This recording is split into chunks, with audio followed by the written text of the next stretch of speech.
네, 오늘 뻔뻔하고 재밌는 뻔뻔한 프로필의 주인공은 바로 이분이십니다. 이름 이영재.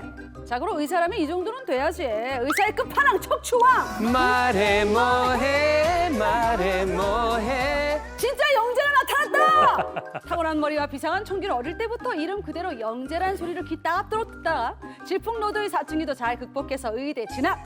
그 후에 신경외과 의사로 승승장구하고 있는 이 남자. 너무 모범생 같은 그런 인생. 대체 무슨 재미로 살았나 살펴봤더니 학창 시절 락밴드 메인 보컬 출신? 와우. 그가 수많은 무대에 오른 가수라고? 마마 우우 에어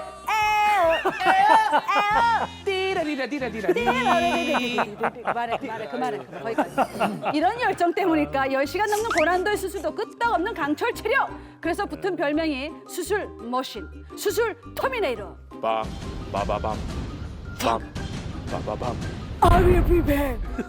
하지만 터미네이터와는 달리 환자들의 지친 마음까지 가리는 가슴 따뜻한 인간. 어릴 땐 똑똑한 영재로 이제 부산 시민들의 척추 주치의로 대한민국을 넘어서 태평양을 건너 태서양을 건너 오르트한 리스본까지. 포르투갈 수도 리스본까지 소문이 자자한 이 남자. 꽁꽁 얼어붙은 당신의 척추에도 봄날은 온다. 신경외과 이영재 원장님을 소개합니다. 네, 반갑습니다. 저는 원장님을 오래전부터 알고 있는데, 근데 아니 락밴드를 하셨다고요? 와. 아, 네. 젊은 시절 대학 시절에 네. 이제 의과대학 내 밴드가 있습니다. 그 예. 밴드에서 이제 보컬로 예. 뭐 당시 열정적으로 활동했었고 예. 지금은 이제 뭐 아주 시간이 많이 지났기 때문에 예. 행복하고 소중한 추억으로 이제 남아 있습니다. 아니 근데 사실은 학교 다닐 때 밴드 할 때 네. 보컬은 누가 맡냐면 악기 못 다루는 사람이 그렇죠. 맡거든요. 저도 보컬 출신이잖아요. 악기를 다루는 게 없어가지고. 그래요? 예. 그럼 추억을 좀 소환해 보죠. 한번 그 노래 한번 두 분이서 소절이나- 해보실까 스틸하트? She's gone. She's gone. 이거 한번 해보실래요? 아, 좀 뭐 이런 분위기에 또 좀 박수가 필요하구나. 실수감보다는 예. 흔히 많이 알려진 네. 임재범 씨의 예. 그 지금도 기억 속에 남겨진 그대 여기까지만 하겠습니다. 오.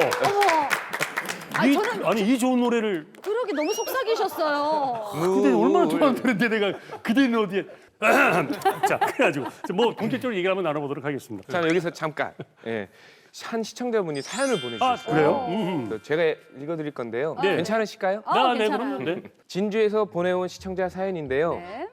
요즘 저희 어머니 때문에 고민입니다. 한평생 저희를 위해 농사며 식당 일로 고생하다 이제야 좀 쉬시나 했는데 최근 허리와 다리가 너무 아프시다고 하시더라고요. 오래 걷지도 못하시고 허리도 눈에 띄게 구부정해지셨는데 처음엔 다리가 안 좋다길래 의뢰 관절염인가 아닌가 싶었습니다. 네. 하반신 전체가 저리다고 하시네요. 이제 여행 다니면서 여생을 즐기셨으면 좋겠는데 여간 걱정이 아닙니다. 네. 혹시 무슨 병일까요? 괜찮으실까요? 아. 네. 사연을 이제 좀 보내주셨어요. 살만한데 네. 병이 오신 거예요. 그 저는 이 사연을 보고 역시 이제 건강하이소를 보고 네. 참 이 마음이 따뜻한 이 자녀분이 있구나 이 생각이 좀 아, 따뜻해지는데 그럼요. 자 오래 걷지도 못하고 허리가 구부정해졌다 원장님 어떤 질병으로 의심이 됩니까? 네, 뭐 연세 등을 종합해 보면 네, 척추관 협착증일 가능성이 높습니다. 척추관 접착증. 네, 척추관 협착증이란 네, 우리 뇌에서부터 척추신경이 또 이렇게 분리해서 빠져나오게 됩니다. 네. 그래서 척추신경이 지나가는 그 자리가 네, 척추관인데 네. 그 척추관이 퇴행성 변화, 즉 노화되면서 그 부위가 두꺼워지고 예. 이렇게 해서 지나간 통로가 좁아지게 되면 예, 거기에 해당하는 증상이 생기게 됩니다. 예. 척추관 협착증 증상은 어떻게 나타나나요? 대표적인 증상으로는 신경이성 파행이라는 증상이 있습니다. 신경이성 파행, 뭐 용어가 조금 어렵긴 한데 네, 신경이성 파행이란 걸음을 걷다 보면 네, 다리에 통증이 생기고 또 다리에 감각장애 그렇게 되면 근력 저하가 또 동반되게 돼서 네. 오래 걷지 못하고 쉬었다 가는 증상입니다. 그렇지. 그래서 이런 증상이 자주 발생하고 심해지면 네, 허리를 앞으로 구부리거나 네. 또는 걸음을 잠시 멈추고 쉬면 증상이 사라졌다가 네, 다시 또 보행하게 되면은 또 그런 증상이 반복되는 네. 그래서 협착의 정도가 심해질수록 그런 증상이 더 심해지고 역시 보행거리가 짧아지게 됩니다. 네. 그래서 어머님들 왜 그 버스 타러 가는데 네. 버스 정류장까지 바로 앞인데 한 3번을 쉬었다 네, 맞아. 가신다. 5분 걷고 10분 쉰다 이런 얘기 하시더라고요. 맞죠? 맞아요. 예. 간혹 7, 80대 어르신들의 허리를 보면 허리를 꼿꼿하게 세우지 못한 채 네. 구부정하게 걷는 모습을 네, 보게 맞아요. 됩니다. 예. 이는 허리 숙일 때 일시적으로 척추 공간이 자세에 따라 조금 넓어지게 됩니다. 예. 그렇다 보니 협착증 환자들은 걸을 때 조금이라도 통증을 좀 완화시키기 위해서 네. 그래서 허리를 자주 앞으로 구부려야 되고 음흠. 그래서 척추 협착증은 일부에서는 고부랑 할머니 병이라고 이렇게 맞아요. 알려지기도 합니다. 네, 네. 그러니까 어렸을 때 동료 보면 네. 꼬부랑 맞아요, 맞아요. 할머니가 예, 예. 우리 웃으면서 불렀는데 그치. 슬픈 이게 노래였어 엄청 슬픈 그게. 거예요. 네, 네, 네. 근데 꼬부랑 할머니, 등 굽은 할머니들은 많이 봤어요. 네. 등 굽은 할아버지는 잘 못 본 것 같은데 남자들 저희 할아버지가 등이 굽으셨었는데. 거기 한 분 계시네요. 그거 없어. 저는 못 봤거든요. 예. 남자들은 잘 안 걸려요. 그러면 등이 굽는 그런 증상이 안 나타나요? 네, 남녀 비율로 보면 네. 뭐 여성에서 조금 더 높지만 남자들에게도 발생합니다. 네, 예. 다만 여성에서 이제 허리 근육이 남자들에 비해서 좀 더 약하고 또 허리가 구부러진 건 조금 더 흔하겠죠. 예. 그 허리가 많이 앞으로 구부러진 경우에는 그것과 또 별개로 척추를 세우는 기립 근육이 네. 약해져서 맞아요. 예. 발생하는 질환인 척추 후만증이라는 게 있습니다. 그 구부러지는 병. 또한 척추 골절이 또 동반되면은 척추의 축이 무너지기 때문에 또 앞으로 구부러지게 됩니다. 그래서 그런 질병들과 구분을 상당히 잘해야 됩니다. 척추가 협착증과 허리 디스크를 단순한 증상만 가지고도 구분을 할 수 있나요? 그러게 증상만 가지고. 증상만 가지고. 네, 허리 디스크 탈출증과 그 척추 협착증의 증상이 비슷한 면도 있지만 네. 차이 나는 점도 있습니다. 그래서 허리 디스크 탈출증은 계속 자극을 하기 때문에 네. 허리 자세와 크게 상관없이도 통증이 계속 유발됩니다.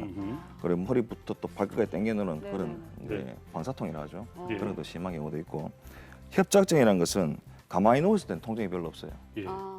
근데 일단 보행을 하게 되면 네. 또는 이제 좀 장시간 또 이렇게 뭐 앉아서 오래 있거나 이렇게 이렇게 많이 걷게 되면은 그때부터 이제 그때. 해당한 증상들이 생기게 됩니다. 이 디스크하고 협착증 같이 오는 경우도 있죠. 아유, 그러면 네, 물론 있을 수 있습니다. 두 질환 모두 퇴행성 척추 질환이기 때문에 네. 오래 앓다 보면 실제 두 질환이 동시에 네. 있는 경우가 있습니다. 그래서 같은 마디에 허리 디스크 탈출증과 네. 척추관 협착증이 같이 있는 경우도 있고 예. 뭐 둘이 따로 떨어져서 다른 마디에 생길 수도 있겠죠. 그렇죠. 그래서 여러 가지 증상이 복합되어 있을 때는 네. 협착증이 우선인지 디스크 탈출증이 우선인지 그거를 또 구분해서 네. 조증성과 보증성을 좀 구분해 볼 필요가 있습니다. 네네. 근데 왜 그 치료를 좀 해야 될 텐데 왜 허리 디스크 같은 경우는 놔두면 이게 다시 흡수되는 그런 경우도 있다고 하지 않습니까? 네, 디스크 탈출증과 척추 협착증이 가는 길이 조금 다릅니다. 예.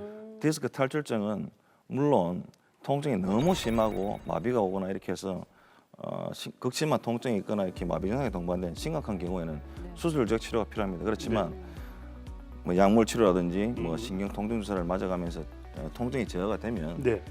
그렇게 해서 이제 적절한 운동과 병행해서 치료하다 보면은 터져나온 디스크가 우리 몸에서 일부 흡수되기도 합니다. 그렇죠. 그래서 네. 디스크 탈출증 증상이 이제 시간이 지나면서 사라지는 경우가 있지만 협착증은 네. 세월이 지남에 따라서 더 진행합니다. 네. 그래서 결국에는 수술로 이르는 경우가 더욱 많게 됩니다. 자, 그러니까 디스크 같은 경우는 나을 수 있는 확률이 있기 때문에 조금 그 치료의 선택지가 다양한데 협착증 같은 경우는 가만 놔두면 일이 커지겠어요, 그죠? 네, 뭐 초창기에 이제 증상이 심하지 않을 때는 네. 뭐 약물 치료부터 하게 되지만 네. 뭐 결국엔 수술로 이런 경우가 이제 많게 되고 네. 또한 이런 질환을 앓고 있는 분들이 연세가 많이 드신 고령 환자들이 많습니다. 이런 분들은 만성 질환, 즉 고혈압, 당뇨, 협심증 같은 질환을 앓고 있는 경우가 많아서 네. 척추 질환이나 합병증이나 후유증을 겪게 될 가능성도 더 높아집니다. 네. 특히 통증으로 인해서 오래 누워만 있는 경우 네. 체력도 쉽게 떨어지고 심장, 폐 등 장기의 기능이 급격히 저하돼서 네. 건강이 또 나빠지기도 하고 또 수명이 단축되는 결과를 초래하게 됩니다. 예. 노인의 척추 질환은 통증이나 보행 장애 등으로 인해서 근력이 약화되고 또 이는 또 운동의 감소를 또 초래하게 되고 네. 근력 약화를 더 약하게 하는 악순환이 또 반복되게 됩니다. 네. 따라서 적극적인 치료를 통해서 통증 호전시켜서 이런 악순환에서 벗어나도록 하는 것이 네. 매우 중요하겠습니다.